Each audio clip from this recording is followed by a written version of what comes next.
BJP प्रदेश कार्यालय में बड़ी बैठक। मुख्यमंत्री इस बैठक में शामिल होंगे। प्रधानमंत्री नरेंद्र मोदी के 11 साल और संकल्प से सिद्धि को लेकर बैठक।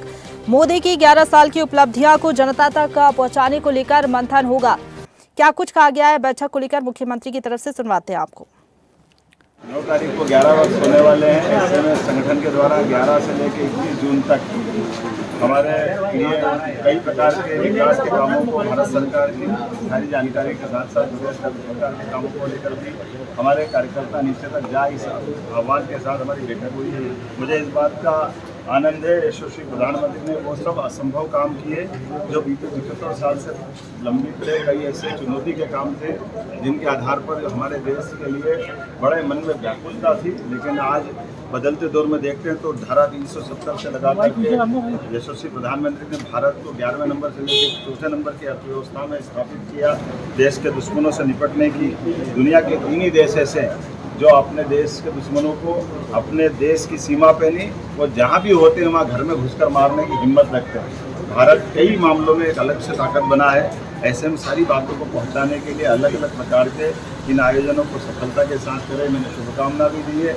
और आज ही हमारी अपनी कैबिनेट की बैठक 1857 के नायक राजा भगत सिंह के माध्यम से हमने अपनी सरकार के बनने के साथ विरासत से विकास का यशस्वी प्रधानमंत्री के मंत्र को आगे रखते हुए हमारे उन नायकों के लिए सम्मान के साथ और उन क्षेत्रों में कैबिनेट करने की बात भी शुरू की है जिनके भरोसे से उनके इतिहास के स्वर्णिम पक्ष को समाज के सामने ला करके बताने की आवश्यकता है और हम उस दिशा में आगे बढ़ रहे हैं। पहले हमने रानी दुर्गावती के नाम पर जबलपुर में कैबिनेट की थी, फिर दमोह में संग्रामपुर में दूसरी उनकी राजधानी वहाँ कैबिनेट की, बाद में राजवाड़ा में अहिल्या माता के नाम से कैबिनेट की, अहिल्या उत्सव मनाया। विक्रमादित्य के नाम पर हमारी पहली कैबिनेट उज्जैन में हुई थी।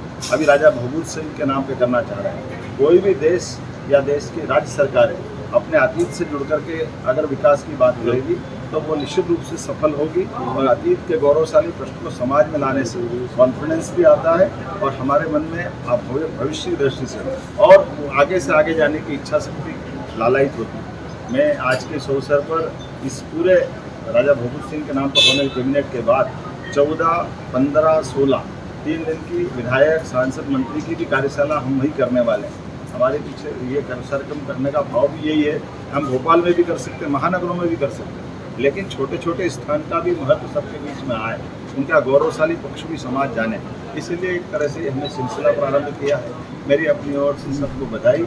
आज मुझे जानकारी है कि हमारे राज्य के अंदर नेता प्रतिपक्ष आए, आना चाहिए, कोई बात नहीं, लोकतंत्र सबको आने का अधिकार है, होना चाहिए। लेकिन दादी जी के लिए उनने पुष्पांजलि करी और जूते नहीं खोले, मेरे को थोड़ा जचा नहीं है, थोड़ा हमारे संस्कार के विरुद्ध है, उनको इस सबसे ध्यान रखना चाहिए। मैं अपनी ओर से अपनी खास करके इस संस्कृति के ऊपर हमारे यहाँ थोड़ा संवेदनशीलता रहती है, सबके मन में भाव आता है, लेकिन कोई बात नहीं, आए हमारे राज्य के अंदर आए, अपनी लोकतांत्रिक पद्धति में सभी दलों के लोग आए, अपना अपना काम करें।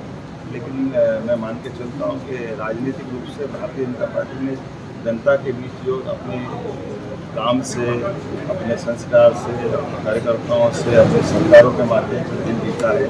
यही कारण है कि भारतीय जनता पार्टी उत्तरोत्तर उन्नति में लगातार आगे बढ़ रही है और जनता पार्टी जनसंघ के ज़माने से हमारा मध्य प्रदेश को आज़ादी के तुरंत बाद से पूरे देश में सबसे पहले विजय पाने वाले ऐसी नगर पालिका से लगाकर सरकार बनाने वाले राज्य में है। तो यहाँ हमारे अपने इस राजनीतिक दल के अलावा और किसी की दाल नहीं गलेगी, लेकिन मेरी अपनी ओर से आप सबको ताजा खबरों के लिए लाइक, फॉलो और YouTube पर सब्सक्राइब कर बेल आइकन दबाएं। साथ ही ताजा अपडेट्स के लिए swedeshlive.com पर विजिट करें।